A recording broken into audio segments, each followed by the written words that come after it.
Hi, and welcome back to my channel. Working on the little details here in this video, I'm gonna be adding in some forest and mountains, and I think I'll be done with this by next week. So check out my Friday video next week, and hopefully I'll have some information on when this map will be up on Etsy.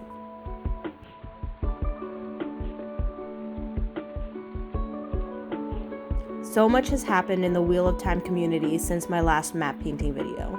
The teaser trailer and official trailer have dropped, and today we got new posters that show the weaves behind each character.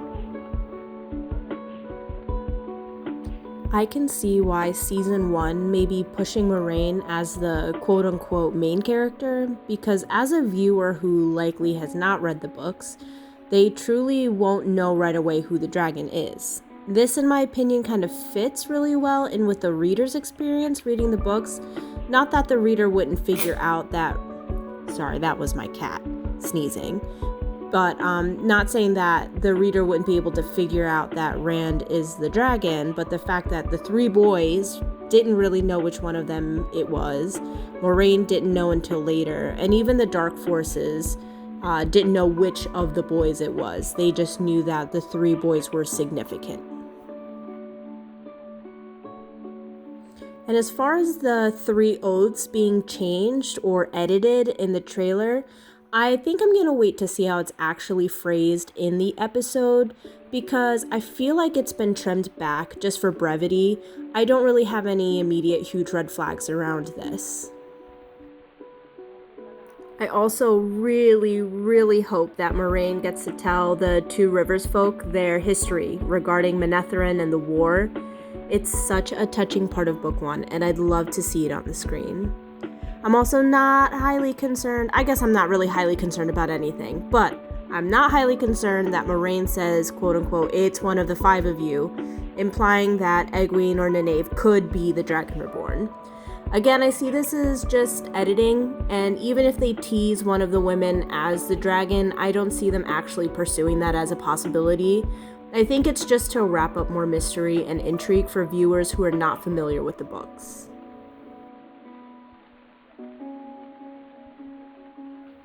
I am very curious about the scene with the yellow sister who's being burned at the stake, and the Whitecloaks who are there and basically showing that they're collecting serpent rings. I'm curious as to, was she taken by surprise?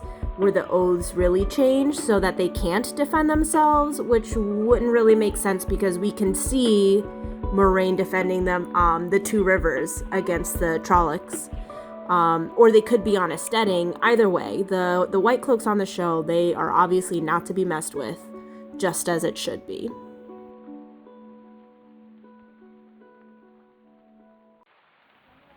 Oh, and another topic that's been a buzz on Wheel of Time groups and forums is the fact that Brandon Sanderson wasn't mentioned in the teaser trailer or the trailer. And I wonder if this is because he wasn't like an original partner. This really is Robert Jordan's work that Brandon Sanderson completed with his notes. Also, Season 1 definitely isn't going to include any of the books that Sanderson worked on, obviously. So I'm kind of curious when we get to later seasons if they'll include Sanderson's name when we get to the later plot points.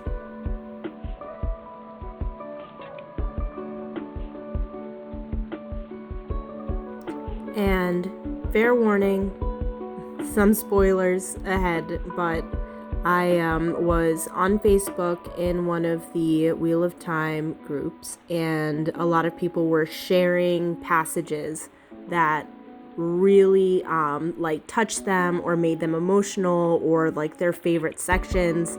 And I had not intended on crying the evening that I read this particular one, but I quickly became inconsolable. I was actually on my way to a bachelorette party, and I drove there still red-faced from crying, and had to explain to the girls that I met up with that, like, I was okay, but I was not okay. So I thought it would be fun to end this video just doing my best to read this passage and not sob horrifically.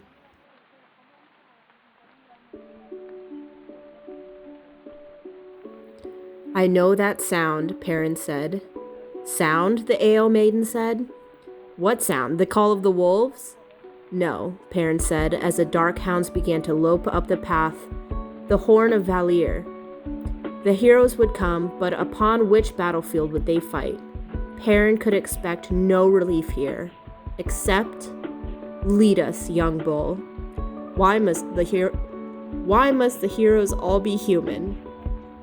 A howl rose in the same pitch as that of the sounded horn, and he looked upon a field suddenly filled with a multitude of glowing wolves. They were great pale beasts the size of dark hounds.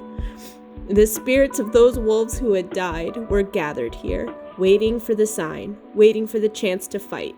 The horn had called them. Perrin let loose a yell of his own, a howl of pleasure, then charged forward to meet the dark hounds. The last hunt had finally, truly arrived.